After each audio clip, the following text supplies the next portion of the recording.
salah satu minuman yang banyak digemari oleh seluruh kalangan, baik kalangan muda maupun usia dewasa.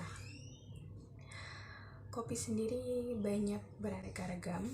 Mengapa mengonsumsi kopi dapat menyebabkan mah? Berikut penjelasannya. Jadi ketika kita minum kopi, salah satu kandungan atau komposisi yang ada di dalam kopi adalah kafein.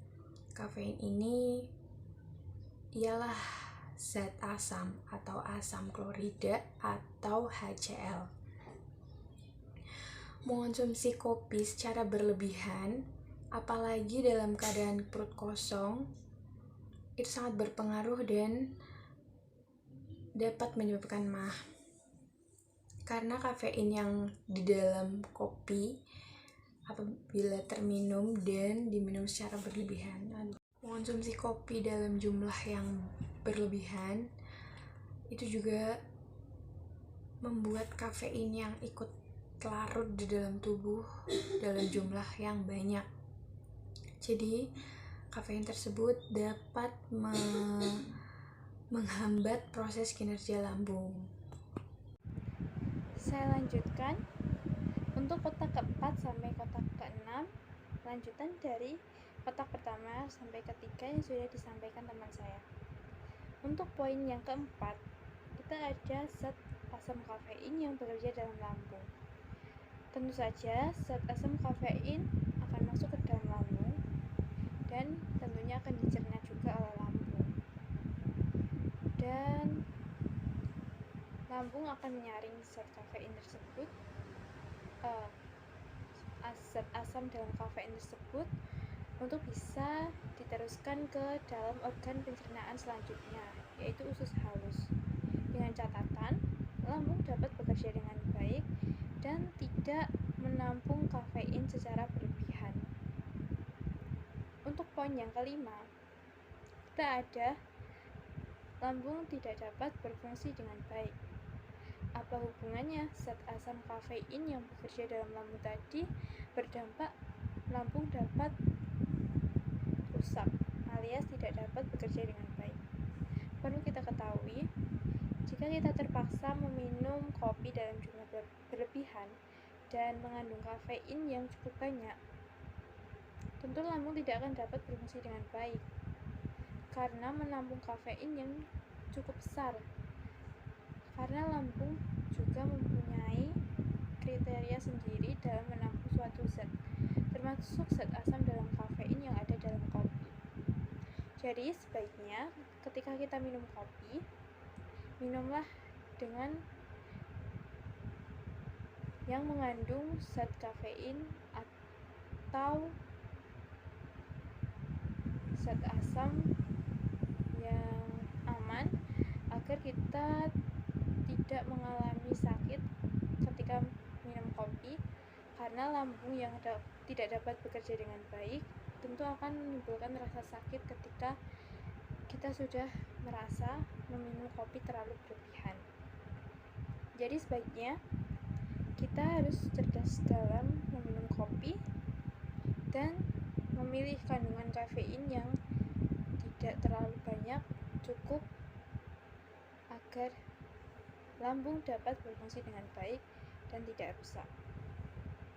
Lalu untuk kotak ke-6 kita ada bagaimana akhirnya dari proses zat asam kafein yang terkandung dalam lambung tadi mengakibatkan lambung tidak dapat bekerja dengan baik karena menampung kafein yang berlebihan, lalu akhirnya menimbulkan sakit mah. Bila kita sudah terlanjur meminum kopi dan tidak bisa mengontrol dalam meminum kopi dalam jumlah wajar, tentu saja lambung kita tidak akan bekerja dengan optimal karena bekerja secara terus dan menampung kafein setiap hari. Contohnya jika kita meminum kopi setiap hari, 2 kali sehari atau 3 kali sehari, itu sudah memakan kafein yang cukup banyak, dan itu tentu sangat tidak baik untuk kesehatan tubuh, terutama organ pencernaan kita yaitu lambung. 1. Karena asam lambung akan memecah mukosa dan menyebabkan iritasi dan peradangan, dan itu kondisi yang dapat menimbulkan sakit MAH.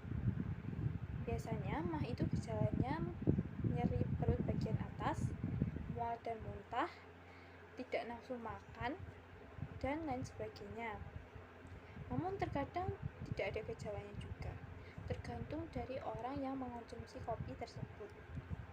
Jika sudah MAH, kita dapat menetralisir, meminimalisir rasa sakit itu, dan kita bisa meminum obat seperti antasida atau antidepresan, atau juga bisa terapi seperti meditasi, relaksasi, dan yang terutama tetap mengurangi minum kopi, beralih ke minuman yang lebih sehat seperti jus atau susu, atau bisa dinetralisir dengan air putih. Tentunya tidak lupa makan buah dan sayur yang cukup, vitamin, dan tentunya tidur atau istirahat yang cukup agar kondisi kita bisa pulih seperti sedia kala sebelum kita terkena MAH. Itu pesan saya agar kita tidak terkena penyakit MAH. Kalau kalian ingin tahu mengenai sakit MAH, itu sakitnya seperti apa, ya kalian bisa rasakan sendiri kalau kalian meminum kopi secara berlebihan. Lalu kalian akan merasakan betapa sakitnya sakit MAH itu. Tapi saranku, jangan meminum kopi berlebihan ya, agar kalian tidak terkena MAH. Jaga kesehatan kalian selalu, karena musim ini tidak menentu juga. Kopi diminum ketika kita membutuhkan saja, misalnya ketika ingin begadang atau lembur mengerjakan sesuatu dalam tengah malam, kita boleh minum kopi dengan tujuan agar tidak mengantuk, bukan untuk memenuhi keinginan kita. Misalnya kita ingin kopi setiap hari, tentu saja tidak bisa, karena mungkin kita yang suka dengan kopi, kita tergila-gila dengan kopi, tapi lambung itu juga perlu diperhatikan. Apakah kalian tidak sayang dengan lambung kalian? Apakah kalian masih ingin mengalami sakit MAH? Tentu tidak. Nah, sekian presentasi dari kelompok 6 mengenai sebab akibat bagaimana proses meminum kopi secara berlebihan dapat menimbulkan sakit MAH. Jika ada kekurangan dalam pengucapan kami dan ada yang kurang dari penampilan kami, dan ada tutur kata kami yang salah dan kurang berkenan, mohon dimaafkan. Sekian dan terima kasih. Assalamualaikum warahmatullahi wabarakatuh.